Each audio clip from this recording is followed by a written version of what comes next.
매매의 효력입니다. 매매 계약을 체결하면은 쌍방이 서로 의무를 부담하게 되죠. 매도인은 매수인에 대하여 매매의 목적이 된 권리를 이전해야 되며, 갑과 을이 부동산 매매 계약을 체결했어요. 그러면 갑은 을에게 부동산 권리를 이전할 의무를 지게 되죠.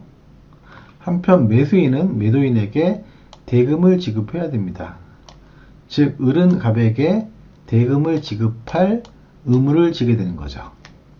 이렇게 쌍방의 의무는 특별한 약정이나 간섭이 없으면은 동시에 이행해야 됩니다. 즉 쌍방의 의무는 동시이행의 관계에 있는 거예요. 한편 매매의 당사자 일방에 대한 의무 이행의 기한이 있는 때에는 상대방의 의무 이행에 대하여도 동일한 기한이 있는 것으로 추정합니다. 대금 지급 장소입니다. 매매의 목적물의 인도와 동시에 대금을 지급할 경우에는 그 인도 장소에서 대금을 지급해야 됩니다. 다음 과실의 계속입니다. 매매 계약이 있은 후에도 인도하지 아니한 목적물로부터 생긴 과실은 매도인에게 속합니다. 일반적으로 과실은 매수인이 잔금을 지급하기 전까지는 매도인에게 기속돼요. 하지만 매수인이 잔금을 완납한 다음부터는 매수인에게 기속되죠. 잔금 완납 전에는 매도인에게 기속되고요. 잔금 완납 후에는 매수인에게 기속됩니다. 한편 매수인은 목적물의 인도를 받은 날로부터 대금의 이자를 지급해야 된다. 매수인이 목적물을 인도를 받았지만 아직 돈을 주지 않은 경우죠. 이 경우에는 목적물 인도를 받은 날로부터 이자를 계산해서 지급하는 거예요. 그러나 대금 지급에 대하여 기한이 있는 경우에는 그러하지 아니하다. 예를 들어서 12월 31일까지 대금을 지급하기로 한 경우에는 그 기한까지만 대금을 지급하면 됩니다. 따라서 12월 31일, 즉 그 기한까지는 이자를 지급하지 않아도 되는 거죠. 매매에 관한 설명으로 틀린 것은 1번 매매 비용을 매수인이 전부 부담한다는 약정은 특별한 사정이 없는 한 유효하다. 그렇죠? 매매 비용을 누가 부담하느냐는 당사자가 자유롭게 결정할 수 있어요. 2번 지상권은 매매의 대상이 될 수 없다. 아니죠. 지상권과 같은 권리도 매매의 대상이 될 수 있습니다. 따라서 2번이 틀렸고 답이죠.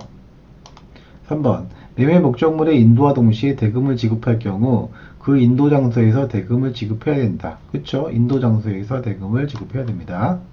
4번 매매 목적물이 인도되지 않고 대금도 완제되지 않은 경우 목적물로부터 생긴 과실은 매도인에게 속한다. 그렇죠? 대금이 완제되지 않은 경우에는 과실이 매도인에게 기속됩니다. 5번 당사자 사이에 행사기간을 정하지 않은 매매의 이하 완결권은 그 이약이 성립한 때로부터 10년 내에 행사해야 된다. 그렇죠? 매매의 이하 완결권은 특약이 없는 한 그 제적기간이 10년이라고 했잖아요. 따라서 맞는 지문입니다. 마지막으로 대금 지급 거절권입니다. 매매의 목적물에 대하여 권리를 주장한 자가 있는 경우에 매수인이 매수한 권리의 전부나 일부를 잃을 염려가 있는 때에는 매수인은 그 위험의 한도에서 대금의 전부나 일부의 지급을 거절할 수 있습니다. 그러나 매도인이 상당한 담보를 제공한 때에는 대금 지급을 거절할 수는 없어요.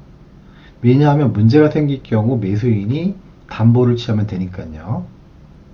또한 이 경우에 매도인은 매수인에 대하여 대금 지급을 거절하지 말고 대금에 공탁을 하라고 요구할 수도 있습니다. 갑은 그 소유의 X토지에 대하여 을과 매매계약을 체결하였다. 다음 설명 중 틀린 것은 1번 X토지가 인도되지 않고 대금도 완제되지 않은 경우 특별한 사정이 없는 한 을은 인도 의무의 지체로 인한 손해배상을 청구할 수 없다. 그쵸? 갑의 X토지 인도 의무와 을의 대금 지급 의무는 동시이행의 관계에 있잖아요. 따라서 을이 자신의 의무인 대금 지급도 하지 않으면서 갑이 X토지를 인도하지 않은 것에 대하여 손해배상을 청구할 수는 없죠.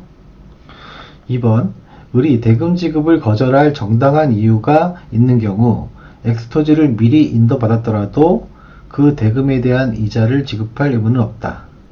그쵸? 대금 지급을 거절할 정당한 사유가 있는 경우에는 대금 지급을 거절할 수 있고요. 따라서 엑스토지를 미리 인도받았다 하더라도 그 받은 날로부터의 이자를 지급할 의무는 없어요. 맞는 질문이죠? 3번. 엑스토지가 인도되지 않았다면 특별한 사정이 없는 한 을은 잔대금 지급을 지체하여도 갑은 잔대금의 이자 상당액의 손해배상 청구를 할 수 없다. 그쵸? 엑스토지 인도 의무와 잔대금 지급 의무는 동시이행의 관계에 있다고 했잖아요. 따라서 을이 잔대금 지급을 지체해도 갑은 잔대금의 이자 상당액의 손해배상을 청구할 수는 없죠. 4번. 엑스토지를 아직 인도받지 못한 을이 미리 소유권 이전 등기를 격려받았다고 하여도 매매대금을 완지하지 않은 이상 엑스토지에서 발생하는 과실은 갑에게 기속된다. 그쵸?